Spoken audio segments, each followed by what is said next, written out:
she settled for. Well, we all make mistakes. My father-in-law said that about me at my wife's birthday dinner, right in front of everyone. My name is Michael Sterling. I'm 35. I run a company called Apex Capital Management. We handle $547 million across 23 different investment accounts. But that night, sitting in Richard's $8 million mansion, listening to him talk shit about me, I felt pretty small.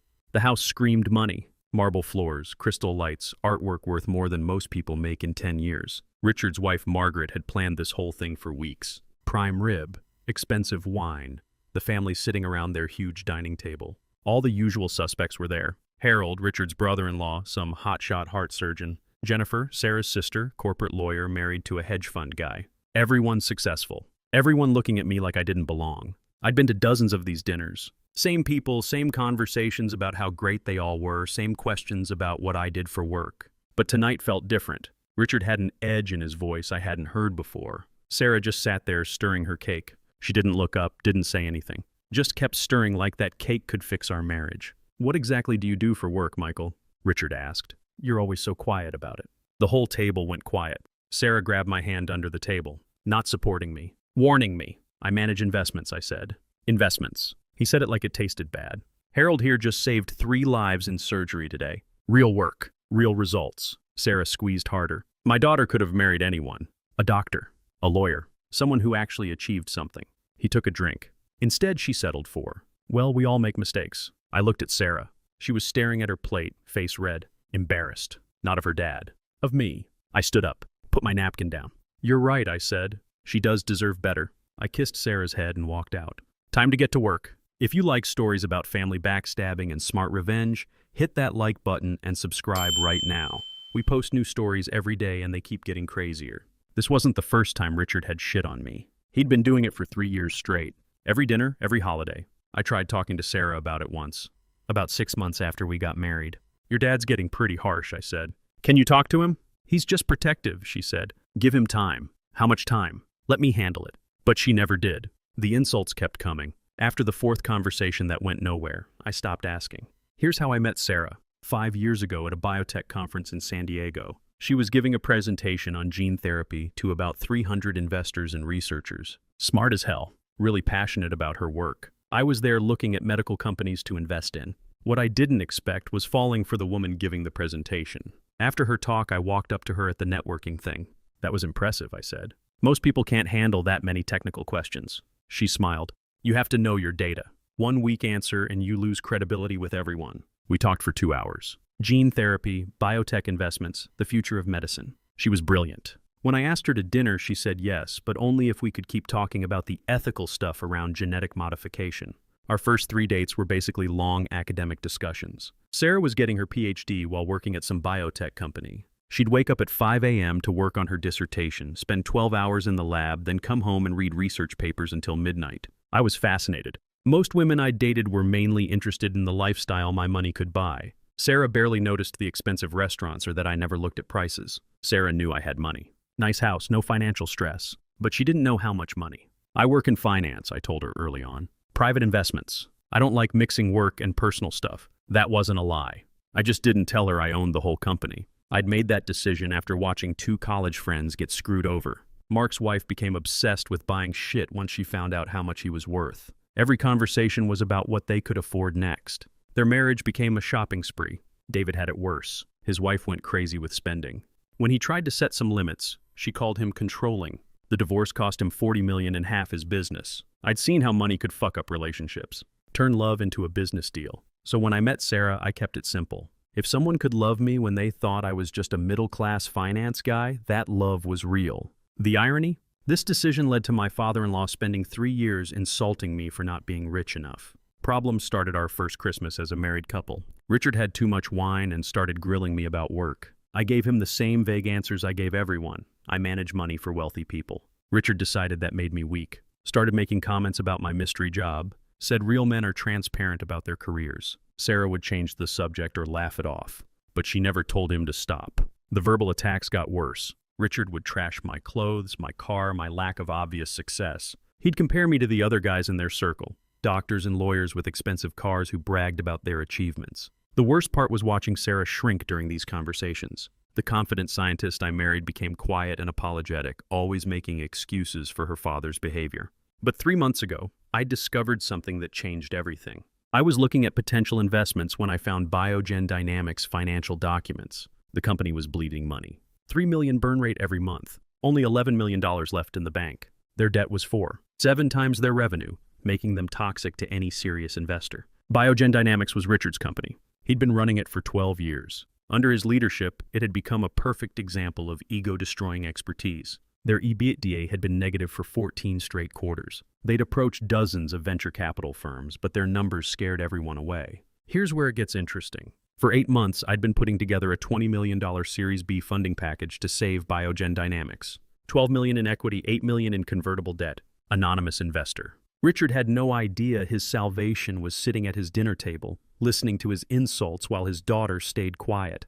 The drive home from the birthday dinner gave me time to think. I sat in my driveway for 10 minutes and made my decision. I wasn't signing those papers. I was going to let Richard Blackwood learn what it felt like to need someone he considered worthless. The due diligence I'd done on Biogen showed me just how bad Richard was at running a company. Their cash flow statements told a story of systematic mismanagement. Over 4 years, Richard had consistently overspent on marketing and executive compensation while cutting research and development funding. The company was spending $800,000 annually on business development, mostly Richard's travel to conferences and networking events. Meanwhile, their R&D budget had been slashed by 30% over 2 years. The neurotropin failure was just the beginning. I found documentation of 3 other promising drugs that had been rushed through development and failed at various stages. Each failure cost between $2 to $5 million and destroyed relationships with pharmaceutical partners. Richard's leadership team had a 60% annual turnover rate. Exit interviews consistently mentioned toxic work environment and ego-based decision-making. The company's patents were solid. They owned rights to several promising treatments. But patents don't make money if you can't develop them properly. What made it tragic was that Biogen's scientific foundation was excellent. Brilliant researchers, great facilities, cutting-edge technology. Under competent leadership, the company could have been hugely successful. Instead, Richard's arrogance was destroying everything his employees had built. The Alzheimer's drug disaster was a perfect example. Biogen's research team had found a promising compound but recommended 18 more months of testing before approaching the FDA. Richard decided they were being too conservative and pushed for immediate clinical trials. The compound failed phase 1 trials spectacularly. Not only didn't it work, but it caused serious side effects in 40% of test subjects. The FDA issued a clinical hold that prevented Biogen from testing any related compounds for 2 years. The $15 million Novartis partnership disappeared overnight. Richard called an all-hands meeting after the failure. Instead of taking responsibility, he blamed the research team for not preparing the compound properly and the FDA for unrealistic safety standards. 3 senior scientists quit that week. 2 others got fired for attitude problems when they questioned Richard's explanation. The neurotropin launch followed the same pattern 2 years later. Different drug, same arrogance, same devastating results. Next morning, I called my lawyer, William Martinez. I need 3 documents, I said. Withdrawal notice for Biogen, termination of the funding deal, and permission to tell them who I am. You sure about this? William asked. You spent 18 months on this deal. I'm sure, I said. Sometimes the best investment is the one you don't make. By noon, everything was ready. William would deliver the bad news to Biogen at 10 a.m. the next day. I wanted Richard to have a full day to panic before he understood what had happened. That night, Sarah came home around 8. She'd been staying at her sister's since the birthday dinner. Dad called, she said. He's worried he went too far. He wants to apologize. Maybe we can have dinner this weekend? Start over. Start over? I almost laughed. How long have you been embarrassed by me? I asked. I'm not embarrassed. You've never told your dad to stop insulting me. Not once in 3 years. He doesn't mean it. He's just protective. He called me a mistake in front of everyone. You said nothing. Sarah started crying. I didn't know what to say. He gets angry when people confront him. So you picked his comfort over my dignity. That's not fair. But it was fair. Every time she stayed quiet, every time she made excuses, she was picking her dad over her husband. I love you, she said. Love isn't enough if you won't fight for it. She left an hour later. I knew she wasn't coming back. Next morning at 10:04 a.m., William confirmed the withdrawal notice had been delivered to Biogen's headquarters on 17th Street. 20 minutes later, my phone rang. Michael? Sarah's voice was shaking. Something terrible happened. Dad's company just lost their major investor. $20 million just vanished. That sucks, I said. The lawyers won't say who pulled out. They're claiming confidentiality issues. Dad's talking about bankruptcy. I stayed quiet. You work in finance? Can you ask around? Maybe find out who this investor was.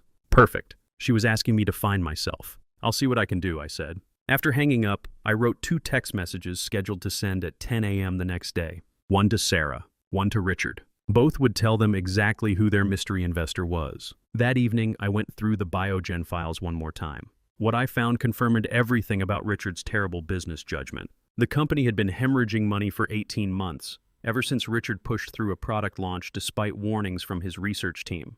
He'd overruled his own scientists, convinced his business instincts were better than their technical expertise. Biogen's lead compound, BG127, had failed phase 2A trials with only 23% effectiveness. The disaster cost them partnerships with 2 major pharmaceutical companies and nearly $3 million in development costs. But instead of accepting responsibility, Richard blamed the research team, fired 3 senior scientists, and started shopping for new investors to bail him out. Richard had fired 11 senior scientists in 2 years, giving Biogen a reputation as a career killer in the biotech community. What made it worse was that Sarah had been one of the scientists who opposed the neurotropin launch. I called her former colleague, Dr. Patricia Webb, who'd left Biogen around the same time. "Can I speak freely?"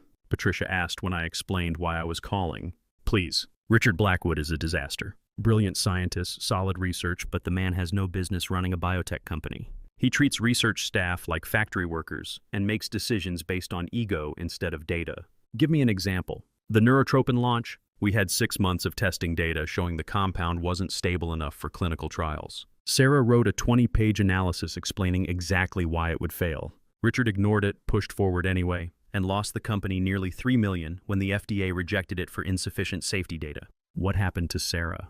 Richard blamed her for the failure, said she was being negative and uncommitted, made her work environment so toxic she had to leave. Sarah is one of the most talented researchers I've ever worked with. After I hung up, I sat in my office until midnight thinking about everything Patricia had told me. Richard hadn't just insulted me at family dinners. He'd destroyed Sarah's career because she had the courage to tell him the truth about his bad decisions.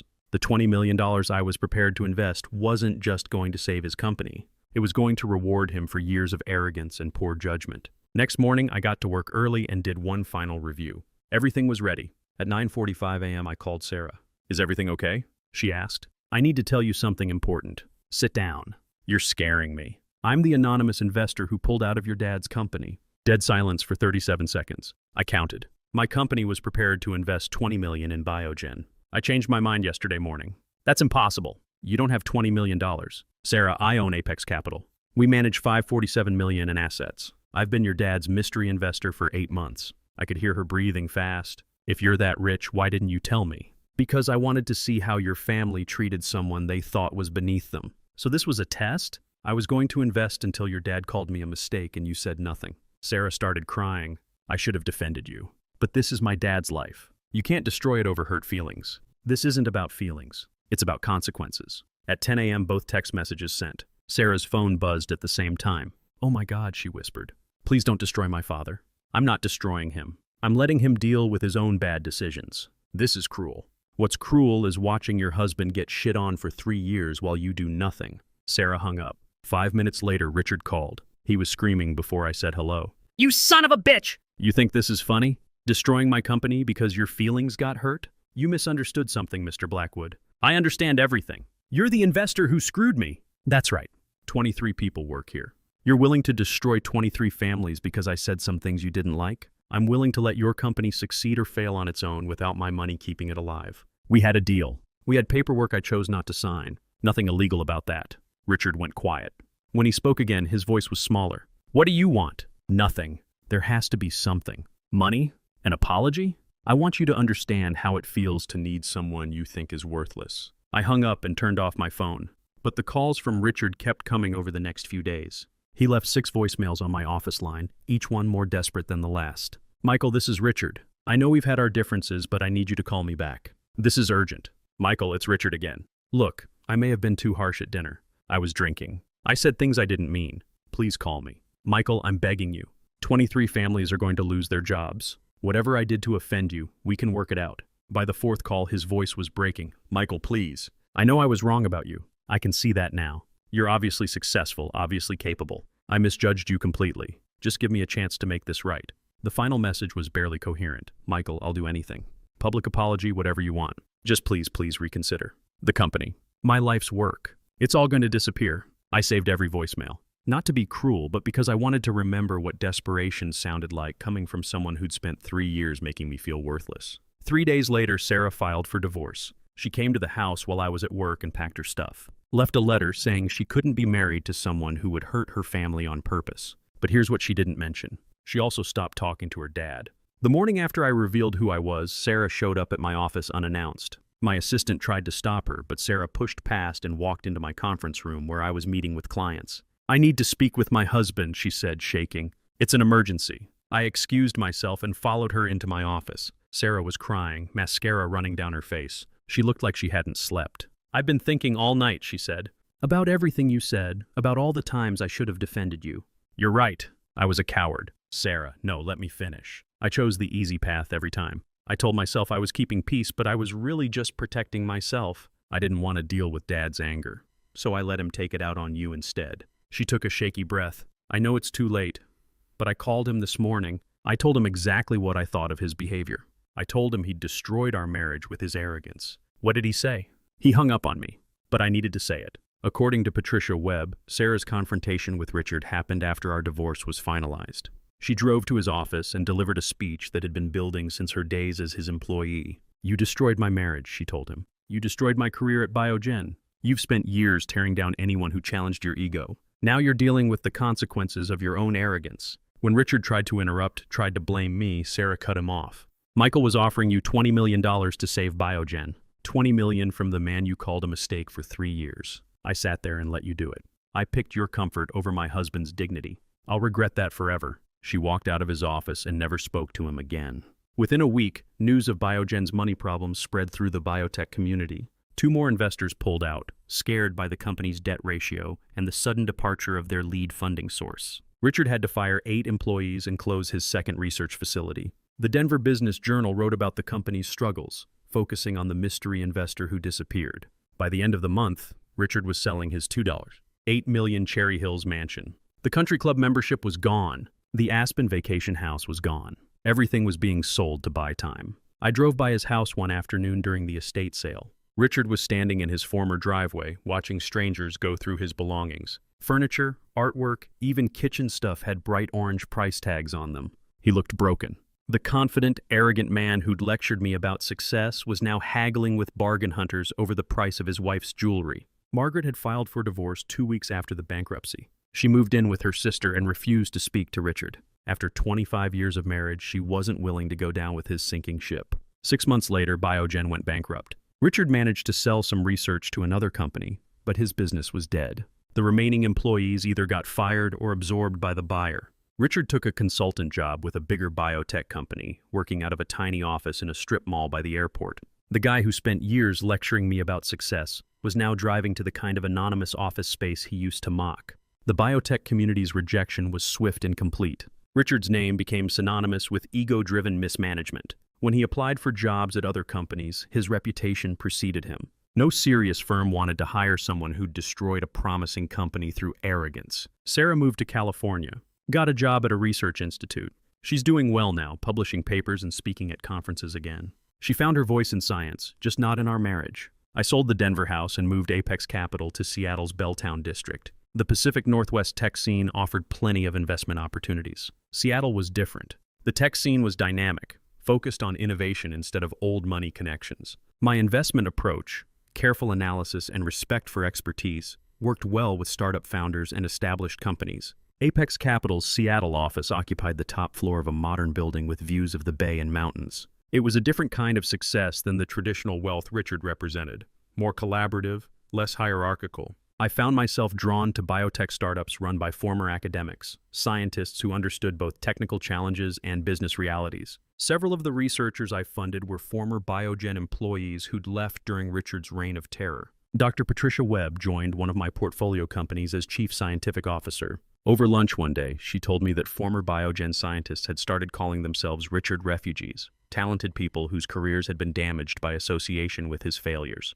"You know what the saddest part is?" Patricia said. "Richard actually had good instincts about science in the early days. But success made him arrogant, and arrogance made him stupid. He stopped listening to people who knew more than he did." I never heard from Richard again, but the business journals kept me updated. Every failed venture, every missed opportunity, every time someone chose not to work with him because of his reputation for making bad decisions. Richard Blackwood learned what it's like to be dismissed and ignored by people who control your future. He found out that respect isn't something you can demand or inherit. You earn it by how you treat people, especially when you think they can't fight back. The lesson stuck with me. Every decision I made in business came back to one principle. The smartest person in the room isn't always the one with the most money or highest title. Sometimes it's the quiet expert everyone else overlooks. Richard spent 3 years teaching me that lesson the hard way. Sometimes the best revenge isn't planning something complicated. Sometimes you just step back and let someone face the natural results of their own character. And sometimes the most worthless person in the room is actually holding all the cards. If you liked this story about justice and not underestimating people, smash that like button and tell me in the comments what you think about Michael's choice. If you haven't subscribed yet, hit subscribe and the bell for notifications about new stories like this. Thanks for watching. See you next time. Don't pity me. My heart doesn't need your mercy. I can still stand on my own.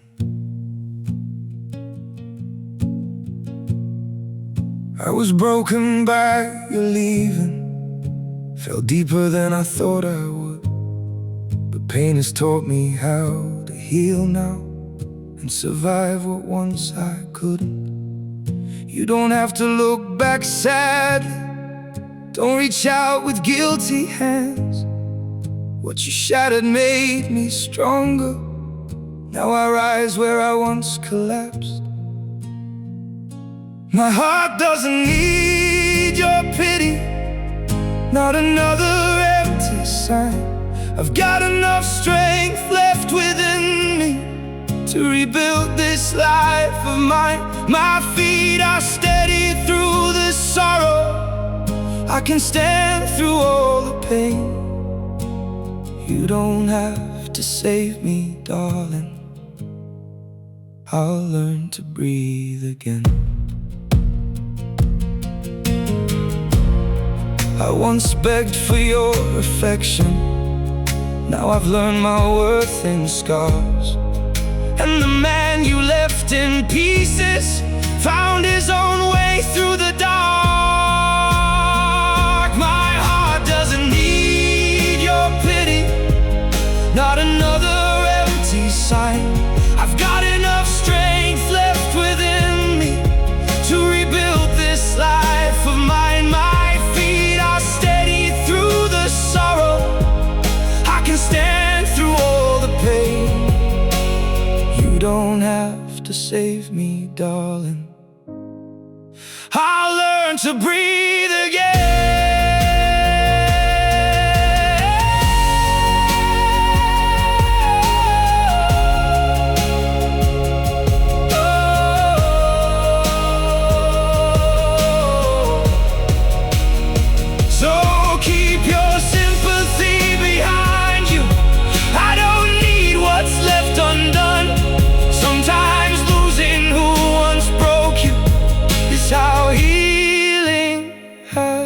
Begun.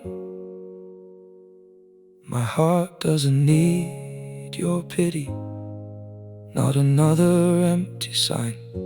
I've got enough strength left within me to rebuild this life of mine. My feet are steady through the sorrow. I can stand through all the pain. You don't have to save me, darling. I'll rise alone again.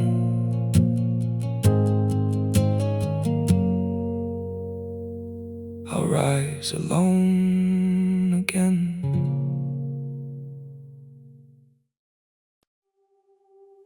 I'm freezing. I'm bleeding, slowly fading away. But don't worry, I'm fine.